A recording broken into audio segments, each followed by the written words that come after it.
A PGR, que é a Procuradoria-Geral da República, aguarda a disponibilização formal de um conteúdo publicado por Jair Bolsonaro nas redes sociais para formalizar sua denúncia por suposta incitação ao crime no dia 8 de janeiro. De acordo com o jornal Folha de São Paulo, o órgão pretende usar na acusação um vídeo que foi compartilhado pelo ex-presidente e depois apagado, 2 dias após as invasões no dia 10 de janeiro, no qual ele questionava o resultado do pleito. A Meta, que é a dona do Facebook, no entanto, diz que o material não está mais disponível. Previsto no Código Penal, o crime de incitação prevê pena de detenção de 3 a 6 meses de prisão. Giro de análises, José Maria Trindade em Brasília. Zé, seja bem-vindo. Ótima noite a você. Como avalia todo esse processo? Agora, o que chama a atenção, como um vídeo poderia incitar os manifestantes a depredarem prédios públicos se ele foi postado 2 dias depois dos tais atos? Exatamente, o Ministério Público pede inclusive multas diárias para não entrega de um vídeo que não existe, que já foi apagado, e não é um vídeo do ex-presidente Bolsonaro não, viu? Muito boa noite, Daniel, boa noite, Beraldo, boa noite, Mota, e boa noite a você que sempre está aqui nos acompanhando nos pingos nos is, e isto é muito importante. Olha, o processo que nós já falamos lá atrás de caça Bolsonaro está em pleno vapor e os desdobramentos disso tudo, né? Já há muito tempo. Quando ele era presidente da República, já existiam vários inquéritos, 6 na época, né? Alguns foram arquivados e outros estão em andamento. Outros viraram processos na Justiça Eleitoral, como a reunião de embaixadores, como a gravação de programas de lives que o presidente fazia na residência dele, que era a residência oficial, que por acaso é um órgão público, é uma casa pública, mas é só o imóvel que é público, mas a moradia era de uma família, do então presidente da República, Jair Bolsonaro. Então esse é outro inquérito entre vários, né? Esse especialmente é esquisito porque é uma republicação, não é uma fala do ex-presidente incitando, fazendo chamamento público, não é nada disso. É uma republicação, ou seja, uma repostagem de avaliação do pleito e nada sobre incentivo. Mas, de qualquer maneira, é a justiça, tem que passar pelos tribunais e é isso que vai ser discutido. Agora, pensar que um incentivo pode acontecer depois é invalidar a realidade e fazer uma reprogramação da vida, né? Não existe prognósticos para depois, e sim anteriormente. O ex-presidente e ainda como presidente estava fora do país. Giro de análises com os comentaristas aqui da Jovem Pan, Rio de Janeiro, Roberto Mota. Mota, seja bem-vindo. Ótima noite a você. Como avalia esse pedido da Procuradoria-Geral da República à plataforma Meta, a possibilidade de formalização da denúncia de Jair Bolsonaro por incitação ao crime, já que ele postou um vídeo 2 dias após os atos do dia 8 de janeiro. Essa postagem teria acontecido no dia 10, mas ele apagou em seguida o vídeo em questão, Mota. É uma incitação de volta para o futuro. Boa noite, Daniel, boa noite, meus colegas de bancada, boa noite, nossa audiência. Existem muitas semelhanças entre o que aconteceu no Brasil no dia 8 de janeiro e o que aconteceu nos Estados Unidos no dia 6 de janeiro, quase a mesma data de 2022.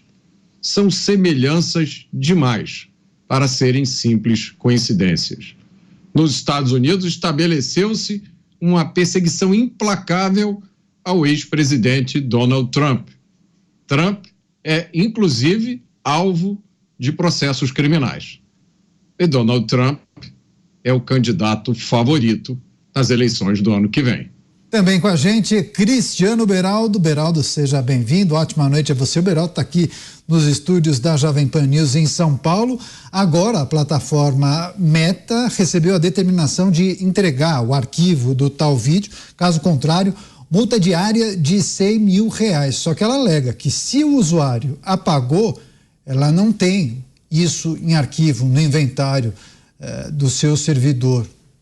Como resolver essa questão? Boa noite, Caniato, boa noite, Mota, boa noite, Zé Maria, boa noite a nossa querida audiência que nos prestigia todas as noites aqui nos Pingos nos Is. É interessante a gente observar o que acontece nesse caso e a gente não precisa nem se aprofundar nos detalhes dos invasores e tal, é só a gente ver no funcionamento da justiça. A Procuradoria-Geral da República toma iniciativa de pedir esse vídeo que já foi apagado, porque você facilmente pode constatar se ele foi apagado ou não. Qualquer pessoa que entrar no perfil do ex-presidente Jair Bolsonaro vai verificar se aquele vídeo está ou não postado. Você pode pedir à Meta que informe quando ele foi postado e quando ele foi apagado, e aí ter uma dimensão de tempo, né? Como é que se dá o contexto temporal daquela postagem. Mas uma vez apagado, está apagado e não há nada que diga que as redes sociais são obrigadas a manter arquivos daquele conteúdo apagado. E aí fica muito claro e evidente o esforço que se faz de criar um contexto para explicar a responsabilidade do que aconteceu em 8 de janeiro. Mas aí você vê também, ao mesmo tempo, que essa investigação ou essa iniciativa, ela é uma iniciativa parcial na medida que ela vai a fundo fazendo esse tipo de movimento com aquilo que já foi apagado, mas se esquece de se aprofundar com a mesma intensidade naquela questão das imagens apagadas. Porque as imagens revelam o contexto daquilo que aconteceu. No dia 8 de janeiro, as imagens podem revelar se havia ali algum contexto de interrompimento da atividade democrática no Brasil. E tudo mais que havia naquele contexto ali de redes sociais e tal, há muitos prints, há muita coisa registrada. Poderá se avaliar se houve ou não a incitação, sobretudo porque Jair Bolsonaro, naquele momento, era uma figura que estava sendo acompanhada por toda a imprensa. Então, me parece uma grande forçação de barra, algo que não faz nenhum sentido. Pois é, outros aspectos dessa notícia, a gente continua girando com os nossos comentaristas. José Maria Trindade. Zé, só relembrando também a nossa audiência, porque em depoimento à Polícia Federal, o ex-presidente Jair Bolsonaro disse que estava sob efeito de remédios e acabou se confundindo. Ele deveria ter compartilhado no WhatsApp pessoal dele para assistir depois esse vídeo e acabou compartilhando ali no Facebook ou no Instagram, não me lembro com exatidão. Você acha que há um certo exagero na leitura que fazem em entender que essa postagem pode ter comprometido ou incitado, estimulado pessoas a cometerem crimes? Há um alvo principal, que é o ex-presidente Jair Bolsonaro, sua família e os aliados, por essa ordem. Isso é lógico. Se for levar às barras dos tribunais todos que republicaram, que publicaram exatamente este post, aí não haveria lugar nas cadeias. É uma realidade. E é bom mesmo que se discuta o que está acontecendo nas mídias sociais e pegue todos os lados. O pau que dá em Chico tem que dar em Francisco também. Todos os posts falando de uma coisa, de outra, atacando a família Bolsonaro, exagerando, fazendo fake news com relação a joias, com relação a não sei o quê, todos esses também têm que ser processados e levados às barras dos tribunais. É uma realidade, ou se faz ou não faz, não dá para fazer só de um lado. Essa busca, esse alvo principal, Jair Bolsonaro, tem provocado um desequilíbrio. E esse desequilíbrio está contando a favor dele. Se tivessem esquecido o ex-presidente Jair Bolsonaro, ele estaria no ostracismo, não seria aplaudido quando entra no avião, não seria aplaudido quando vai tomar um caldo de cana e comer um pastel, e não teria tantos apoios assim. Então, esses ataques acabam nutrindo mais popularidade a Jair Bolsonaro e ao tal o tiro saindo pela culatra. Roberto Mota. Mota, sobre essa regra que a Meta acabou compartilhando após ser demandada pela Justiça, de que um vídeo apagado pelo usuário não fica no histórico, no inventário da empresa, me parece bem justificável. Não será possível produzir uma prova já que não há o registro desse vídeo. Me parece simples, ou não? Daniel, me corrija se eu estiver errado aqui. Me parece que até em ministérios aconteceu isso, né? Ministérios que deveriam guardar imagens, ministérios que tratam de assuntos importantes. Ora, se um ministério que trata de assunto importante não é obrigado a guardar as imagens das suas câmeras de segurança, imagina uma rede social que tem milhões de vídeos postados todos os dias. Né? Para fechar esse assunto, você, Beraldo, há um certo exagero na avaliação de que esse vídeo poderia ter feito um impacto e estimulado pessoas a cometerem esses crimes? Depois eu volto para você, Zé. Olha, os crimes foram cometidos. Primeiro, a gente tem que separar duas coisas. Primeiro, a reunião de pessoas naquele 8 de janeiro em Brasília. As pessoas foram ali motivadas por alguma coisa que precisa ser avaliado se o propósito delas estarem ali era efetivamente interromper o processo democrático no Brasil. Mas como funciona essa conexão retroativa? Você pode avaliar as postagens que estavam na época e, obviamente, a gente tinha a imprensa, a gente tinha a ABIN, a gente tinha todos os políticos da esquerda brasileira de olho naqueles movimentos. A gente se esquece rápido, mas é preciso lembrar que naquele momento havia uma série de manifestações na porta dos quartéis. Estava todo mundo de olho para saber se havia alguma movimentação ali brusca contra o poder constituído no Brasil. Então estava todo mundo de olho em tudo, os registros estavam sendo feitos. E aí aquelas pessoas foram até lá, isso é uma coisa. Outra coisa é, por que elas foram até a Praça dos Três Poderes e resolveram invadir os prédios públicos? Isso é outra coisa. Invadir o prédio público hoje, onde há ausência de deputados, ausência de ministro do STF, ausência do presidente da República, é isso que vai fazer a tomada do poder? Não me parece. Hoje você não toma mais o castelo, hoje o mundo é digital, hoje a administração pública acontece de qualquer lugar, porque isso aconteceu agora, na pandemia. Então o propósito daquelas pessoas não era tomar o poder, porque não tinha estrutura para isso. Aí é só você olhar o exemplo de Hugo Chávez, de Fidel Castro, de tantas outras movimentações de personagens autoritários que de fato deram um golpe e tomaram o poder. Isso não estava presente no dia 8 de janeiro no Brasil. Para arrematar você, Zé. Quer saber? Eu vou revelar aqui o real sentimento que tomou conta de Brasília. O ex-presidente Jair Bolsonaro, justiça seja feita, não incentivou, ele desincentivou.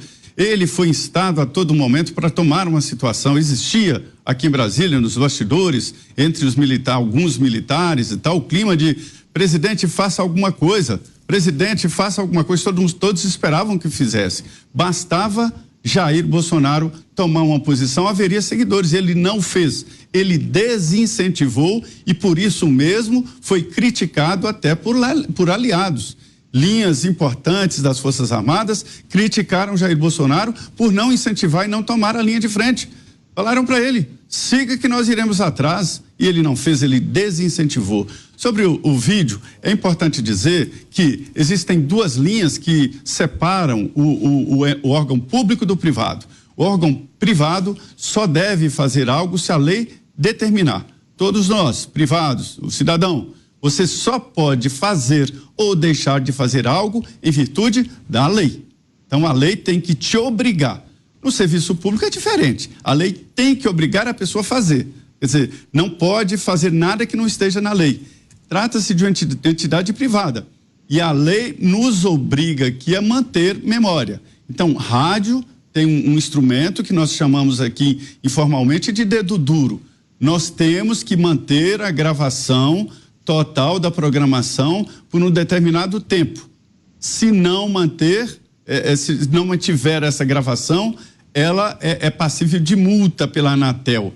Nós somos obrigados. As mídias sociais não estão regulamentadas, são essas coisas, esse mundo novo da comunicação, não é obrigado, não tem nenhuma lei que manda manter memórias, né? É isso que eu falo, eu gostaria que nós fôssemos para esse mundo das mídias sociais, ou que regulamentassem as mídias sociais, trazendo para a nossa mesma categoria. O ideal é que todos fossem para lá. não fosse obrigado a ter dedo duro, que é uma herança lá de trás de um regime que ninguém quer voltar. Inclusive tem um termo, um jargão próprio aqui das emissoras de rádio, chama-se censura, essa gravação em baixa qualidade das 24 horas de programação, que qualquer tipo de questionamento judicial você consegue localizar aquele horário específico, aquele dia e apresentar em juízo para, enfim, se contrapor àquela acusação, alguma coisa do tipo. Agora, Mota, esse elemento trazido pelo José Maria me parece interessante. Não foram poucas as críticas recebidas por Jair Bolsonaro à época. Muitos queriam, inclusive, que ele se colocasse à frente aquelas milhares de pessoas que estavam em frente aos quartéis, né? Essa bizarra realidade que a gente vive hoje, Daniel, na qual nós temos que pisar em ovos, pensar 10 vezes antes de formular uma frase, traz dificuldade para muita gente se lembrar e reconhecer o que era a realidade daqueles dias, né? Mas quem viveu a realidade daqueles dias se lembra muito bem. O Zé Maria está coberto de razão. É fácil encontrar nas redes sociais críticas ao ex-presidente Jair Bolsonaro por não ter feito aquilo de que ele hoje é acusado de ter feito. Então, para o cidadão comum, resta o sentimento de estar vivendo numa realidade paralela, onde a gente não sabe muito bem o que está acontecendo. Por quê? A gente se lembra da realidade como ela aconteceu, mas hoje existe uma narrativa que é imposta a fórceps, e por isso é muito importante lembrar do que o Zé Maria acabou de lembrar aí. É isso, a tentativa de conectar em muitos aspectos o ex-presidente aos atos do dia 8 de janeiro. 8 de janeiro, o dia que ainda não acabou, né, Beraldo? Pois é. E é interessante como se desenvolve uma tecnologia de criar versões, né? A tal narrativa. Aquelas pessoas que têm um domínio maior da comunicação moderna, sobretudo de rede social, vai colocando ali aquele aspecto, aquela ótica dos fatos que mais interessa essa pessoa. É só a gente ver o que aconteceu, por exemplo, com a Operação Lava Jato. A Operação Lava Jato, que era o momento onde o Brasil finalmente conseguiu enfrentar a corrupção de uma forma muito direta e clara, hoje ela vai sendo transformada como num episódio negativo para o Brasil. E a gente vê que o que acontece em relação ao 8 de janeiro é exatamente isso. Aconteceu um fato concreto, aconteceu o cometimento de crime, sim. As pessoas que invadiram prédios públicos, o Palácio do Planalto, Supremo Tribunal Federal, Câmara dos Deputados, precisam ser punidas, porque isto é crime, não se pode depredar patrimônio público daquela forma.